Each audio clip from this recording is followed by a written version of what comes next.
We'll just go ahead and get started. This meeting is being recorded, so thank you for joining us. I am Alex Diaz, Program Manager with the Colorado Department of Local Affairs for the Community Services Block Grant Program. Also joined by Becky Saad, the Program Administrator, and Josiah Massengale, Executive Director of the Colorado Community Action Association. Real quick, I'm going to start with a land acknowledgement. The Colorado DOLA building itself is situated on the traditional land of several indigenous groups, to include the Sioux, Ute, Cheyenne, and Arapaho peoples.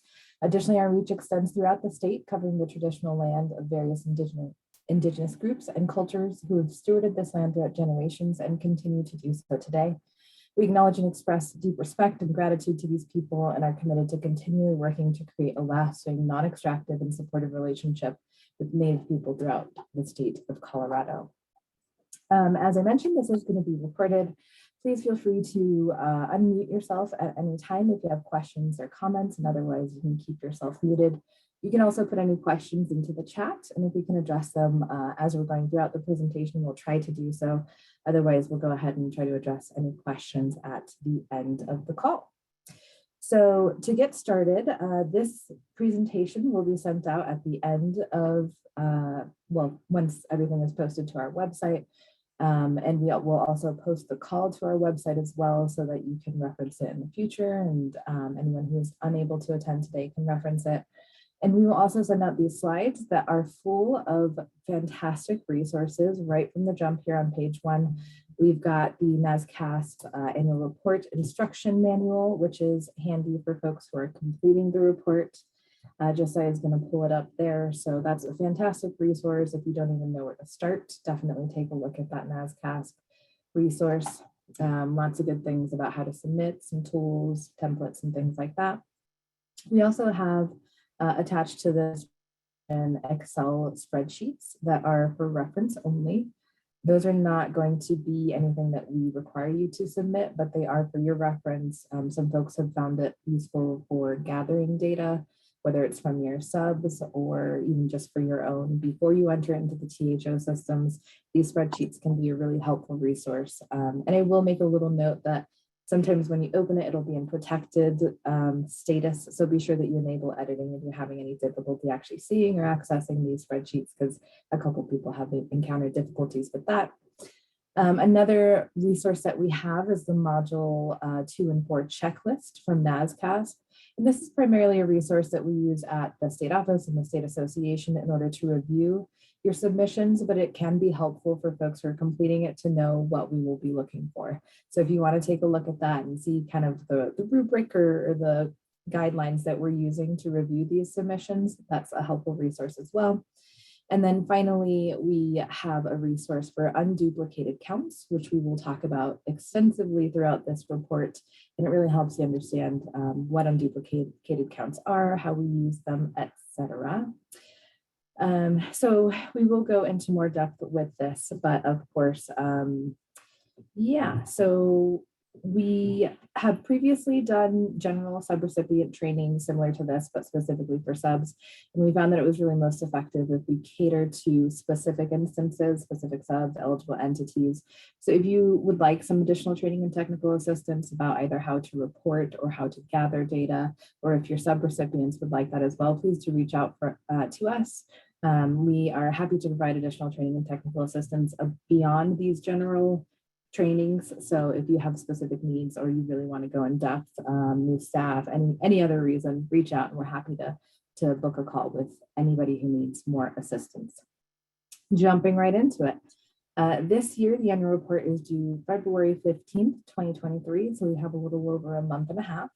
And we're going to be reporting on the period from January 1st, 2022 through December 31st, 2022. So for services and expenses in that period of the calendar year 2022. So this is the handy dandy THO online system that we're going to use for reporting. The agency login is Colorado Report, CO Report, for every entity that's going to be reporting. So you type that into that agency login screen and click go. CO Report, don't forget that. That's a key that you're going to need to get in there. And then you're going to select the 2022 program year once you're prompted to do that. The system does do some internal data validation and verification, but we strongly encourage people to not rely solely on the system to point out any errors. We do ask that folks do your own comparisons of previous year's data to current year's data as an example, because you can track trends and major discrepancies oftentimes that way, and do your own internal data verification using some of the logic questions and some of the mechanisms that we're going to be talking about today. Again, those spreadsheets that we mentioned are a handy tool. They are not required and they won't be submitted to us, but some folks find them useful for gathering data.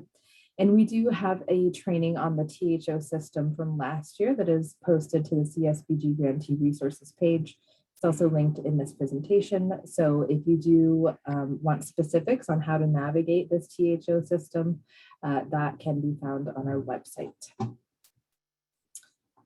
Alrighty, so we will move on to the report timeline.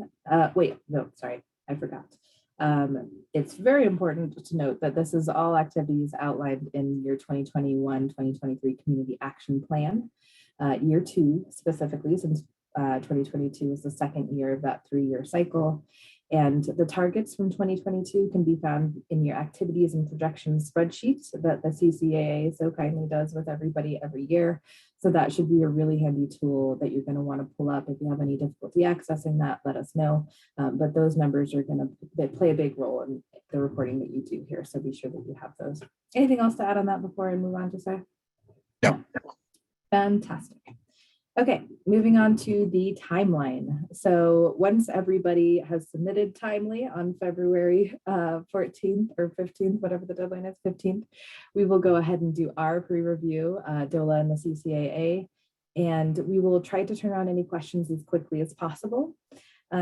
We are going to have to submit our data to OCS in March of 2023. So we do ask that as much as possible, you be able to make any revisions that are requested or insert any comments as quickly as you can so that we can do our final review and we can also report timely to the federal government. Ideally, that review process by OCS should take a few months, so from the April to June timeframe in 2023. And then they always have follow-up questions for us as well, things that they flag that maybe don't make sense or that they think might be erroneous.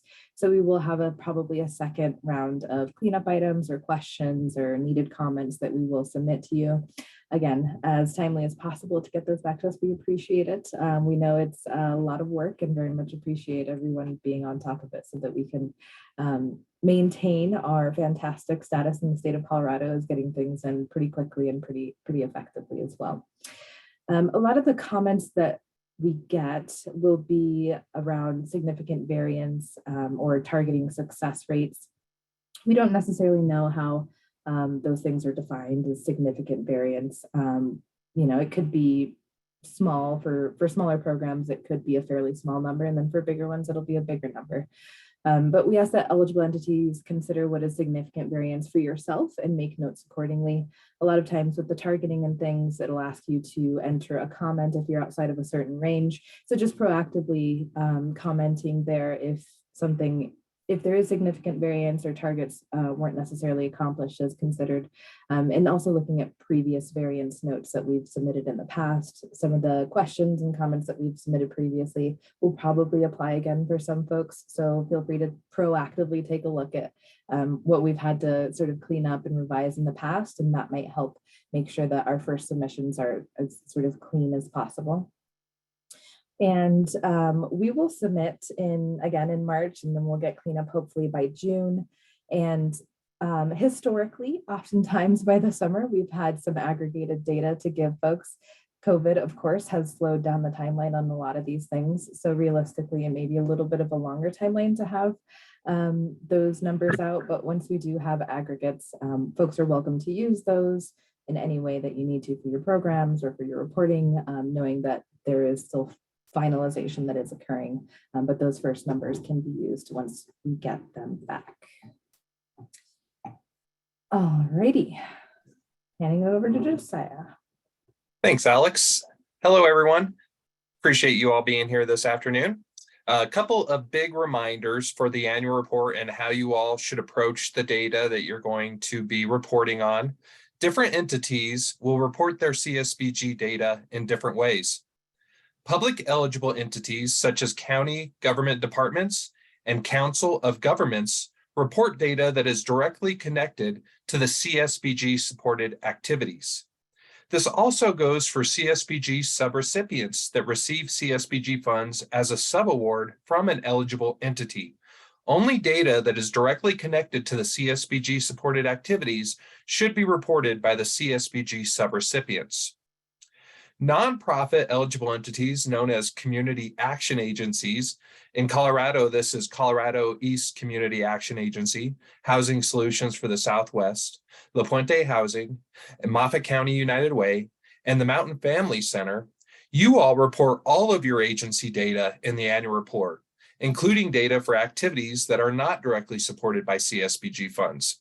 Additionally, these nonprofit eligible entities will also report any subrecipient data as appropriate. Again, subrecipients should only report data that is directly connected to the CSBG supported activities. All the data reported in the CSBG annual report relates to the 3 national goals. Goal 1, individuals and families with low income are stable and achieve economic security. We primarily report around Goal 1 in the annual report module 4. Goal 2, communities where people with low incomes live are healthy and offer economic opportunity. We primarily report around this data in modules 2 and 3, but we do report some of this data in module 4 as well. Goal 3, people with low incomes are engaged and active in building opportunities in communities. This is reported across all 3 of the modules 2, 3, and 4 in the annual report. This is often known as our maximum feasible participation goal. Outcome indicators, or what we call national performance indicators in the CSBG annual report, are found in both the community level work reported in module 3, the status form, section B, and in the family level work reported in module 4, section A. Demographic characteristics for both individuals served and their households are reported in module 4, section C. This section should include all individuals and households served, even if no demographic data was collected. We will discuss this in more detail when we look at module 4, section C in a few minutes. Please be sure to refer to last year's CSBG annual report review emails that you received from us at the CCAA or DOLA staff after you initially submitted your data last year. This email will give you insight into what areas of the report there were questions or comments on from last year and/or any data that was needed to be verified or revised.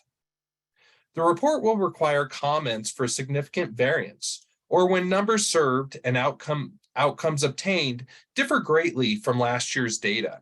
You will need to compare this year's data to last year's data and determine if there was significant variance. We cannot define what level of data change constitutes significant variance, so we ask that you be conservative in your approach and provide comments for data variance whenever you think it's helpful for us or our federal partners at OCS. I'm real quickly going to show an example of what significant variance might look like. I'm going to go to our module 4 spreadsheet materials. Again, you will report in the online system. This material is just for reference purposes. When you're in a module like module 4, section B, as we are here, where we look at services data, what we'll do is see numbers reported this year. Anytime a number is significantly different or varies significantly from last year's reported data, we do ask that you give us a comment for that variance. And there could be a lot of different reasons why you might have variance. There also needs to be a comment for rates that fall outside of the 80 to 120% range for targeting success rates in Module 4, Section A, when reporting on actual outcome indicators versus the targeted outcome indicators that were developed in late 2021 for the 2022 program period. These target numbers, as Alex mentioned, are found on your activities and projections spreadsheet that were created with us at the CCAA in late 2021. I'm going to quickly give an example of what target variance rates means. In Module 4, Section A, in any of the outcome areas, you will see that there's 3 columns that you will be reporting on. The first column is going to be the number of participants served. This is going to be the actual number of unique individuals that received a service that were geared towards the outcome that you reported on. Column number 2, called the target number, is going to be the number of individuals that you target to receive that specific outcome. Again, this is unique individuals. Column number 3 is going to be your actual results column. This is going to be the number of unique individuals that actually obtained that result. When you submit data in all 3 of these columns, there's 2 calculations that take place. The first, automatically by the system, I should say. The first calculation is called the percentage achieving the outcome. This is your customer success rate. In other words, the number of folks that obtain the outcome based upon the number of folks that received that service or a related service. In our example here, we had 100 folks that we served uniquely, and all 100 folks got the outcome. So the customer success rate is 100%. We do not ask for any comments on the customer success rate. The next automatic calculation in this system is called the performance target accuracy success rate. This number is based upon the number of targeted outcomes. In our example, 60 unique individuals targeted to receive this outcome that reported around, divided by the number of the actual results, the number of folks that we actually got the outcome for uniquely, in our example, 100 folks, divided by the target number of unique individuals that we targeted for that outcome. In our example, that number was 60. When we do this calculation in the system, and again, the system will do it automatically, you'll see that we have a rate that's above 120%. Anytime you have a rate that's outside the range of 80 to 120%, the system will ask you for a comment. There's a lot of reasons why you might be below 80%, or in other words, you performed a little bit below what you targeted, or you might be above 120%. In other words, you performed more highly than you had targeted. We just ask that you provide us with that reason behind the targeting rate, success rate. We do expect there to be some variance in this number because we're still having CARES Act data in our report, whereas we did not project that data directly with our projections for 2022.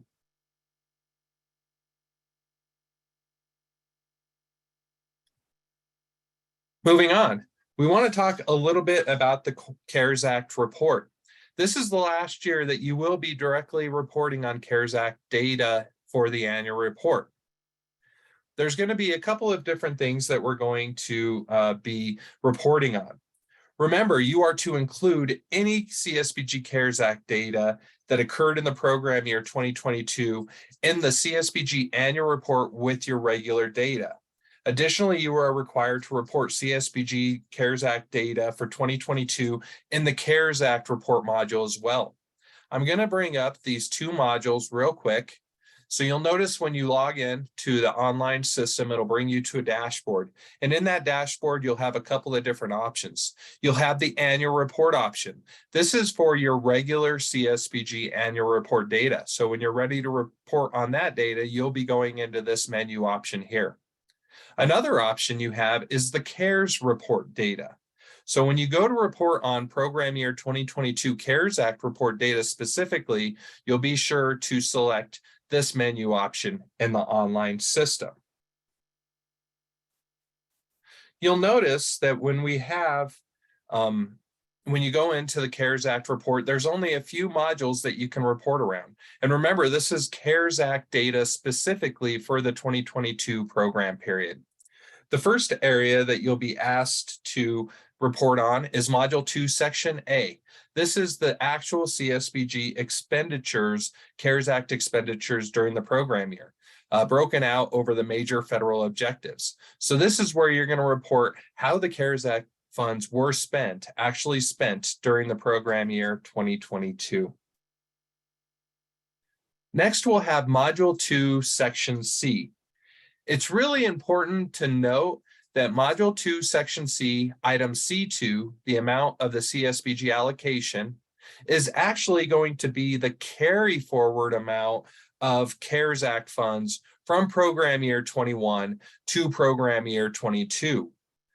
What that means is you're going to be reporting any of your CARES Act funds that was yet to be spent at the beginning of the program year 2022 on January 1st, 2022. Again, I'll reiterate that item C2 in Module 2, Section C for the CARES Act report is CSBG CARES Act funds that were carried forward from program year 21 to program year 2022. You'll note that we do not report in Module 3 for CARES Act funds. Likewise, we do not report around outcome indicators in Module 4, Section A for CARES Act specifically. Of course, any outcomes that you obtained with the CARES Act funds will be reported in your regular CSBG annual report, as all CARES Act data is included in the CSBG annual report. We do ask that you provide the unique number of individuals served across all of the services in Module 4, Section B for the CARES Act report. You'll also note that we do not ask for demographic characteristics for the CARES Act report. Again, you'll include CARES Act data, including demographics for those individuals and households served with the CARES Act in the annual report, the regular annual report. Alex, anything I missed on the CSBG CARES Act data? Nope. Great. We'll move on to your next slide. Awesome. Thank you. So Module 1, so we'll ease into it here with Module 1, Section B. It really just highlights agency management accomplishments and solutions. So that's more of a narrative piece than the rest of the largely qualitative data that you will be entering. And then the rest of Module 1 is for the state office. And we do highlight, sometimes we pull from your data to highlight management accomplishments and solutions throughout the state at an overall level. So you won't see that piece in the system. Great. Well, we will jump right into Module 2, Section A of the regular report now. These are actual expenditures during the program period, not allocated or budgeted funds. This should also include any CSBG discretionary funds and CSBG CARES Act funds that were expended during the program period. A big caveat here. What you see in the DOLA's grants portal for your total spent during the program year may differ from your total that you have in your accounting system, as there could possibly be some differences in the accounting procedures for December 2022 expenses. So your total in the grants portal might not line up exactly right with the total that you have locally, and we understand that. We will defer generally to the total you have locally because you, in your accounting system, will have tagged exactly when those expenses occurred, whereas the grants portal reflects more accurately when the funds were requested for reimbursement from the state office. The domain reported on for funds expended relates to the services that the funds paid for. For example, funds paying for any employment services should be reported under the employment domain. You'll notice there's a domain called Other. We should not be reporting any CSBG funds under this other category unless those funds were very specifically used for a disaster relief activity. Please consult DOLA before using this category.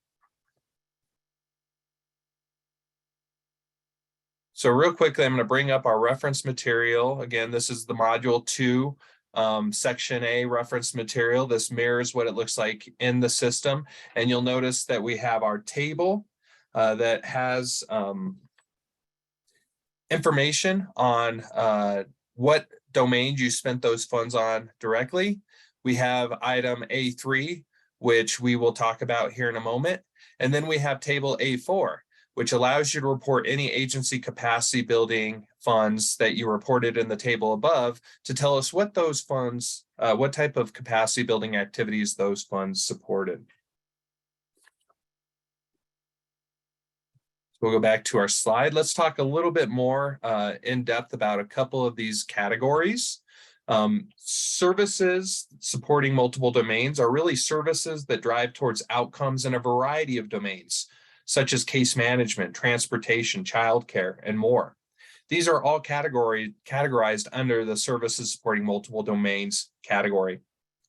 Linkages are generally community level strategies that do not fit directly under one domain and often relate to working on multiple domains at the community level at one time. If you do use funds for agency capacity building, please be sure to identify which agency capacity buildings activities were addressed in that table B of this section that we noted previously. If you select other for capacity building activities, please use the notes section of that item B to provide a comment on what other agency capacity building activities were expenditures were spent on. Now let's go and talk about item A3 in module 2, section A. A3 of the CSBG funds reported above, meaning in the table A2 above, what amount is used for administration? Item A3 can be viewed as indirect expenses funded by CSBG. For most agencies, this will be the 10% de minimis if elected. The federally negotiated indirect rate, if one is in place, and we only have a handful of agencies that have a federally negotiated and approved indirect rate, or the cost allocated indirect cost charged to the CSBG program. If you are reporting funds in this area, you will need to be sure that those funds are also included in table A2 above. So let's go through a quick example of what this means. Let's say that you receive $100,000 in CSBG and you spent $50,000 in employment and you spent $50,000 in education, cognitive development. I'm sorry, let's say that you you get $110,000 in CSBG. 50,000 of that is used for employment, 50,000 is used for education and cognitive development. You also receive the 10% de minimis, which in this case would be $10,000. You would report the $10,000 in item A3. However, you know that that money was actually expended in the categories above. So we need to add that into the table. And so the best way to do that is pro rata based on the amount of money spent in each objective. In this case, we would split that $10,000 evenly between employment and education. So the $50,000 in direct expenses plus our $5,000 split amongst both of those for the indirect or the de minimis rate. So our new total in table A2 would be $55,000 for each of those federal objectives. Again, any amount of money that you report on A3 needs to be added and represented in table A2. Any questions on that point? We will make, oh, go ahead. I was just going to make a little note. The reporting periods were on that reference document that you had pulled up. And so everybody, the hope is, will have January through December selected as the reporting period. Nobody should be selecting a different reporting period. And there is a link in the slide to bring up the information memorandum 37, which talks about administrative costs in CSBG and gives you more detail regarding what should be considered an administrative cost in CSBG. But again, what we view it as is basically the 10% de minimis, your federally negotiated indirect rate, or indirect costs that are directly cost allocated to CSBG. I'll send it over to you, Alex. Thanks, Josiah. So moving on to module 2, section B, which discusses capacity building. And it really collects data on the number of staff and board members who are involved in capacity building activities related to CSBG, and the number of volunteer hours, including those from individuals from the low income sector, and the number of partnerships locally throughout the program.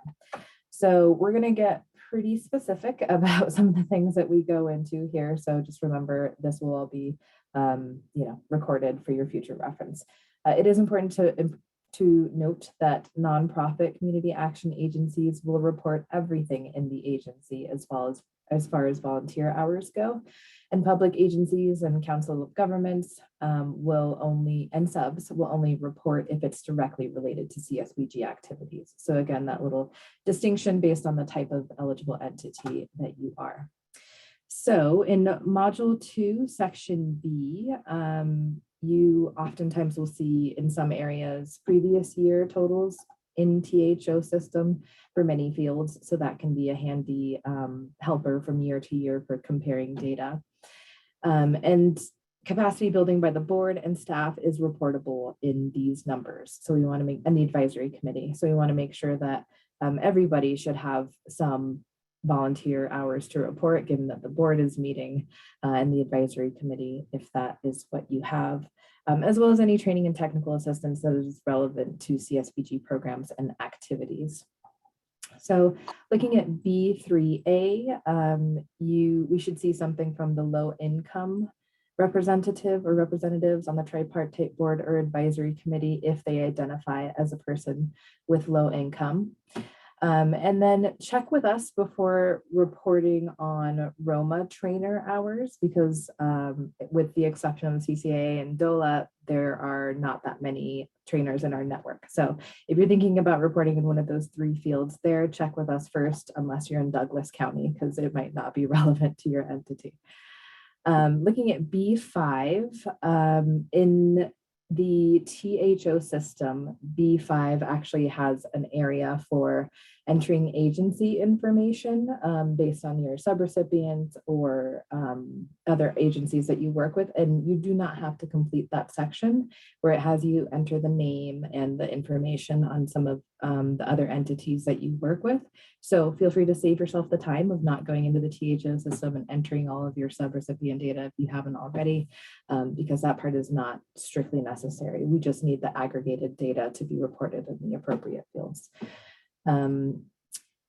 So moving on to Module 2, Section C, we have item C2, which is allocated CSBG funds for program year 2022. At the end, when we send out materials after the call, I will include a sheet that has everybody's allocations based on our records. Of course, as Josiah mentioned, your own internal accounting may track that a little bit differently. So our hope is that there won't be major differences between what the allocation is what it is. If you have any questions on that, let us know. But there is a little bit of a, sometimes the way the option letters are distributed can be a little bit tricky. For example, the last 1% of 2022 program year funds was actually allocated in this first option letter for 2023. So if you notice a discrepancy in the funds that you're showing you were allocated for 2022, look at that first option letter for 2023 and see if it has to do with that 1% that was not allocated in the year. I know that's a little tricky and a little in the weeds, but if you have any questions on that, let me know. And this number should also include any discretionary funds that you were allocated. There were not that many entities that got additional discretionary funds, but if you did get some discretionary funds and it's different, get with us, make sure that you have the right amount and that everything is lining up. Again, we will not be reporting any CARES funds there because they were allocated in program year 20. And so they will not show up in that field. C3 reports on federal funds leveraged. Again, nonprofits will report all federal funds leveraged, whereas public and subs and council of governments will not. So if you have any questions, let us know. The public entities will report on leveraged funds specifically related to CSBG. So again, that little distinction based on the type of entity. For C3I, if it's used, please be sure to report the correct CFDA number, the Catalog of Federal Domestic Assistance number on any funds that are entered there. So as you're gathering your materials that you're going to need for the report, know that you will need the CFDA numbers for any other funds that are reported in that field. Nobody should be reporting in C4A, as we don't have any state CSBG resources that are allocated to entities. So C4A should be blank for everybody. And then there's also an other field for any funds that are not clearly identified in the table above, other state resources. So if you need to use that field, you're more than welcome to. Yeah, no state CSBG funds will be reported. For C5I, local municipal county in-kind, especially if CSBG is at a public entity and it's managed by staff there, you can report some of that time as in-kind.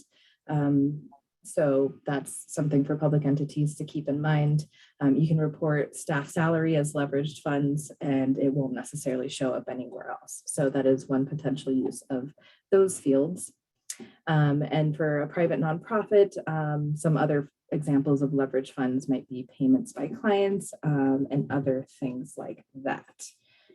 So that was a lot of information for that. Any questions, of course, drop them in the chat. Feel free to stop us.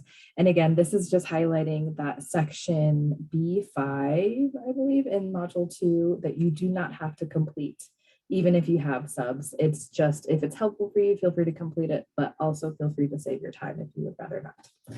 And I will hand it back to Josiah. Thanks, Alex. Let us talk about Module 3, the community level. And before we get into that, just want to make a big note that in Module 3 and Module 4, there are other categories when you're reporting on strategies, services, and/or outcome indicators. So if we, for whatever reason, did not come up with standardized language nationally in our annual report for strategies or individual and family level services or outcome indicators that you all are working on or obtaining, you can use the other categories to identify those specifically. Of course, whenever you find that there is standardized language in our report for what you're doing or what you're accomplishing, we encourage you to use those standardized language and not create an other. So let's look at Module 4, Module 3. As we move into the reporting on strategies and services and their outcome indicators, remember, we do want to be sure to complete Module 3 whenever we have community level work. And we should have clearly identified when we're working at the community level when we did our projections, activities and projections spreadsheet. So Module 3 should only be completed for activities undertaken at that community level. If you do not have any community level strategies conducted during the program period, you do not have to report in Module 3 and you can just skip right over it. So then the Module 3 status form in the system allows for reporting on community strategies over time, year after year. And each community strategy needs to have its own status form completed and submitted. So if you had multiple community strategies going during the program period, you're going to need to report multiple Module 3 status forms. I'm going to go in real quickly to the Module 3 reference material that we have. The status form in the online system for Module 3 Section A really walks you through these major areas. So it'll ask you the initiative name. It'll ask you what year you're working on and if it's continuing or new. It'll ask you for some narrative on what the problem is that is being addressed and what the major goals and agendas are involved in this strategy. It'll ask you for what domains are being worked on. Again, if you're reporting multiple domains, then what you're in fact doing is linkages at the community level. It'll ask you for which community level national performance indicators you all are working on for that level. And you'll notice in the reference material, those national performance indicators are located under each of those major federal objectives. In the online system status form, you're going to have a drop down that's going to allow you to select those CNPIs as they're known in the system. It'll also ask you for the identified community, how long the program's been going for and what year it's in, what types of partnerships are involved, and ultimately what strategies are being implemented. And the strategies list in our reference material is going to be the module 3 section C strategies list. So this will give you a list of all those different community level strategies that can be conducted over the various federal objectives. The online system status form will give you a drop down to be able to select these strategies. So again, module 3 community level is where we report community level work. And although not everyone's doing it, we do really like to highlight that community level work when it's being done. So please do use that module as appropriate. So as we begin to look into module 4, the individual and family level module, let's talk a little bit about unduplicated counts. And this is, reporting on individuals served, individuals obtaining outcomes, and demographics of the individuals served. We're going to reference the NASCASP unduplicated counts 2-pager that is linked to the title page of this presentation. So I'm going to bring that up real quickly. So an unduplicated count in the CSBG annual report is counting one person one time for any given service, outcome, or demographic, regardless of the number of times they received a service or obtained an outcome. All individuals and households should be reported only one time in any given data field in the All Characteristics Report, Module 4, Section C, and we'll talk more about this in a moment. The individual or household may receive multiple services or outcomes, but should be reported only once in that all characteristics form. Let's look through an example of how folks might be reported multiple times in different areas and would not be considered a duplicated count. So anytime a person is receiving multiple services, you can report that unique individual under each of those services, and it is not duplicating that count. Likewise, with outcome indicators, you can report a unique individual under multiple outcome indicators, and you will not be duplicating that account. The only time that we do see duplication is when you're serving an individual multiple times and you're counting each time they receive that service as a count that you're going to report. Again, we want to report unique individuals receiving that service at least once.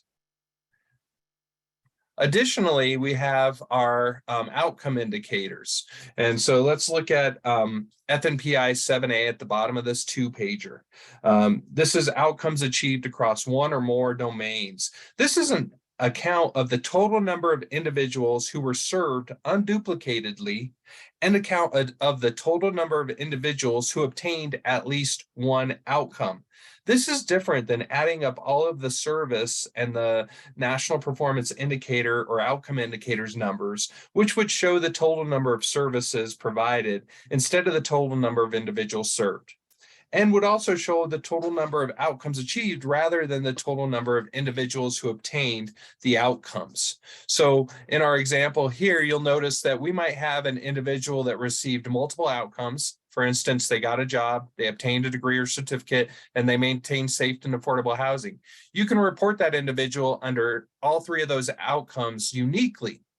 But under FNPI 7A, the total number of actual outcomes by individuals, you would only want to report that individual once. So you'll see that example here. And then if they only received one outcome, of course, you would still report that individual in FNPI 7A. Any questions on unduplicated counts?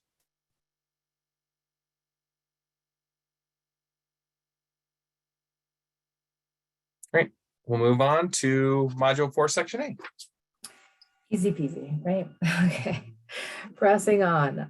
So Module 4, Section A covers individual and family national performance indicators. And this is where you report the outcomes over major domains of individuals, not households. And again, it's important to note that the projected target numbers versus the actuals will probably have some variance. And this is due in part to the fact that CARES is in there and moving things around, as we all know well by now. So module 4A, some items have sub items that need to be reported on as well. So this includes employment as one example. You see there that employment, there's an overarching number that is going to be reported in 1H.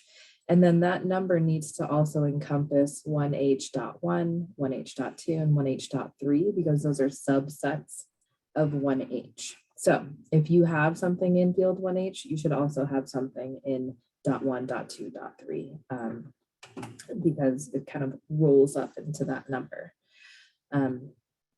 Education is similar, FNPI 2D, as is health, civic engagement. So there are several of those. So keep in mind with those that have the .1, .2, .3, they all kind of roll up into that top level number. Under multiple domains, FNPI 7A is the total unduplicated count of individuals served. So total unduplicated actual indicators obtained for all activities. So if you are reporting in that multiple domains, that is going to be your total unduplicated individual amount. So that should be the largest number in any of those domains, because given that it is the total, there shouldn't be any other domain that has a number that exceeds that. So that's a helpful check for anybody on those numbers, and a comment that has been received before. So for module 4, section B, again, no module should be larger than the total participants served in 7A, and the same with the targets. No target number should be larger than the targets that are reported in 7A. So again, handy checks to have on board before you submit. Looking at module 1A, 7A that served must equal the module 4 section C item. Okay, so this one's a little bit complicated. I have my notes here. So if you're looking at module 1A, the total number, the number of participants served, that number should equal in 7A, right? Am I saying this right? Just saying. Sorry. Module 7 or module 4, section A, item 7A, number of participants served. Thank you. Yes. Yep. So that should equal module 4, section C, item A plus. So I'll wait till you get there. So it should equal that field plus item E under individuals. So again, just another handy check. The sum of these two components on that spreadsheet should equal that first number that we pointed out.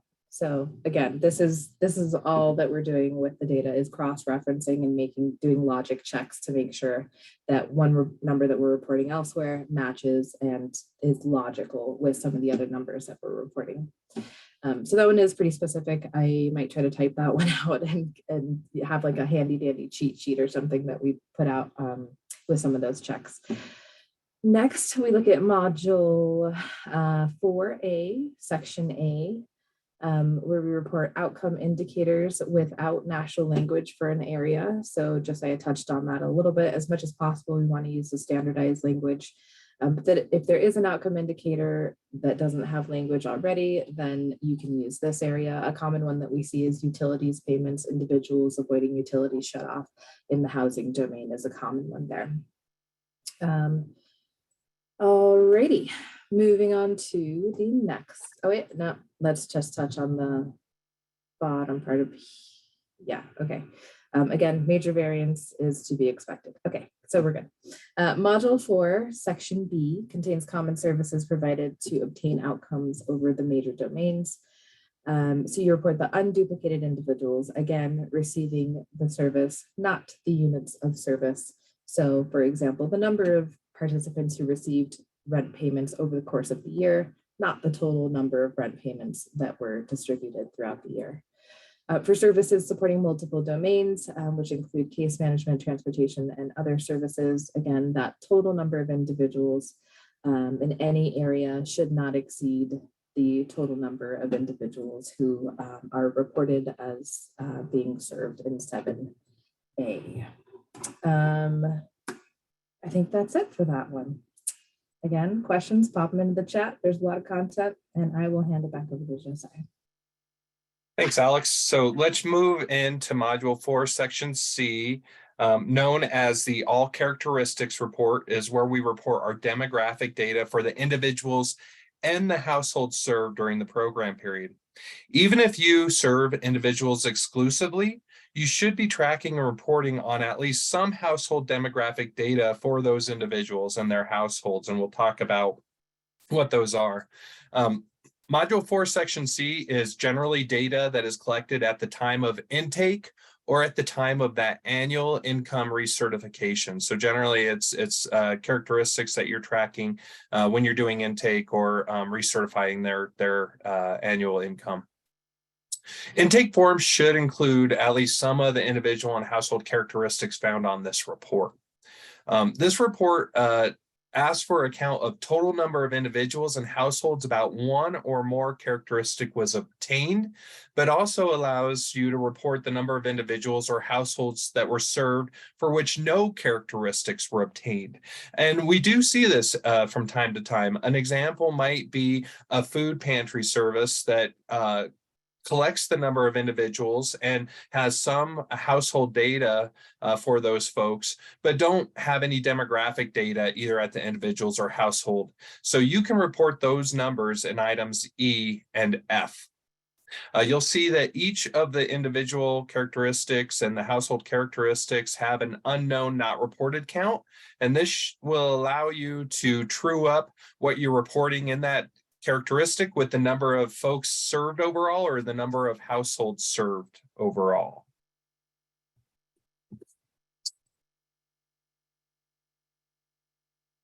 So what we're really looking for in both the individual and household demographics piece is really data that is relevant and appropriate to your customer serve and the services and the outcomes that you all are tracking and reporting on. So if a characteristic just doesn't make sense for you to collect, track, and report on, you don't have to. Individuals really individuals should only be reported in the individual demographic characteristics area if they've had at least one demographic characteristic collected. So you could only be collecting their gender. And if you do collect that one demographic, then we would expect that they would show up on this individual demographic characteristics form.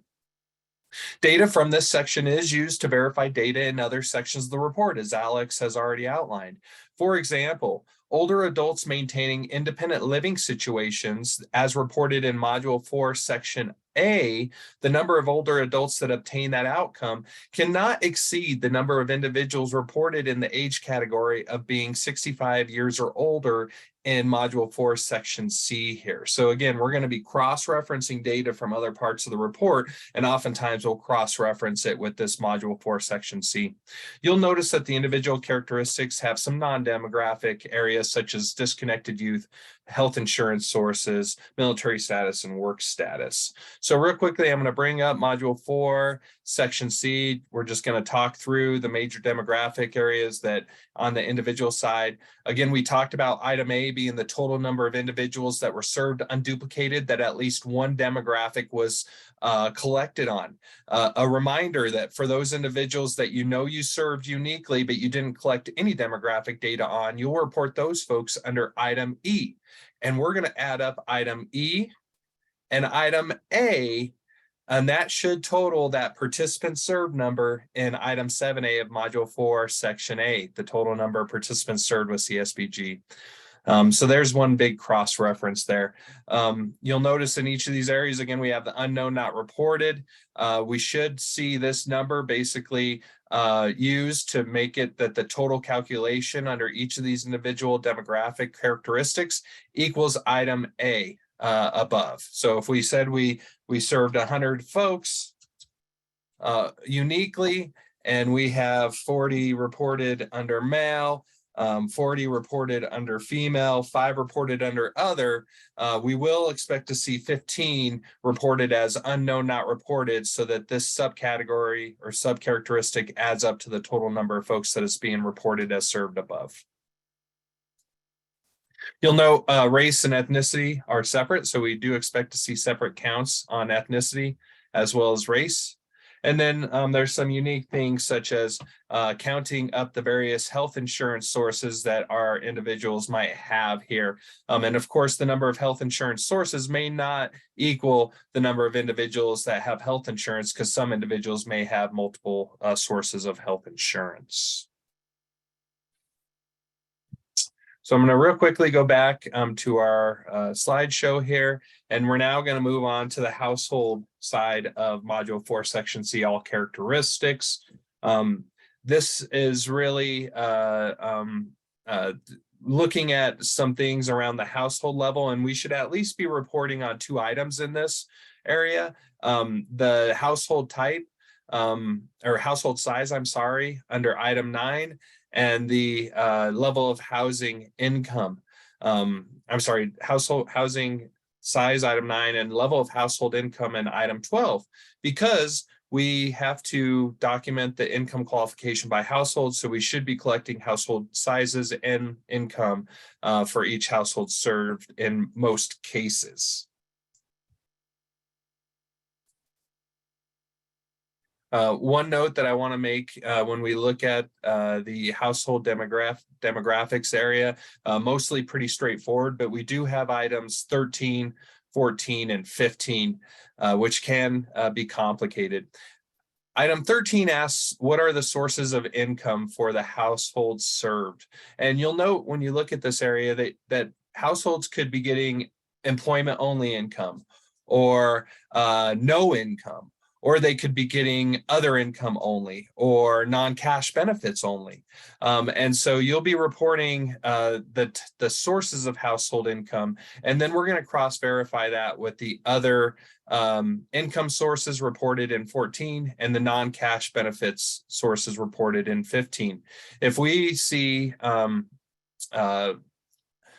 folks that are being reported as other income source only, at a certain level, then we should see at least that number of households being reported in number 14.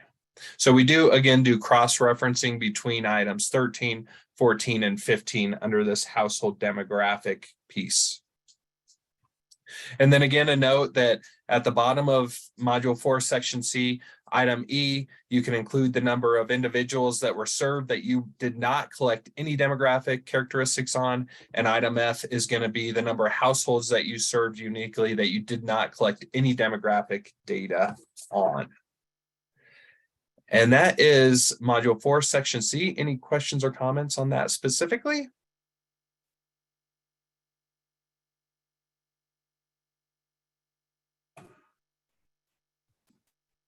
Okay. Fantastic. Thanks, Josiah. And thank you everyone for being here. Look at how timely we are. 1:59 on the dot. So you got about 45 seconds for questions, folks. No, but really, once again, we are here for any questions. We know this is an incredibly complicated process, especially if you have not done it before. And we are happy to do all the hand-holding in the world to make sure that you have the support that you need.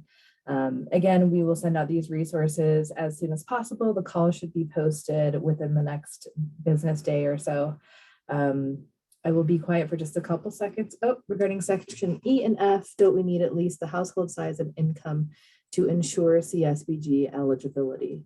That's a great question, Heather. And there are some instances in which we don't gather that data, like community level type services, or we might have nutrition services like, you know, food distribution things and other things like that. So we don't always have all of that data.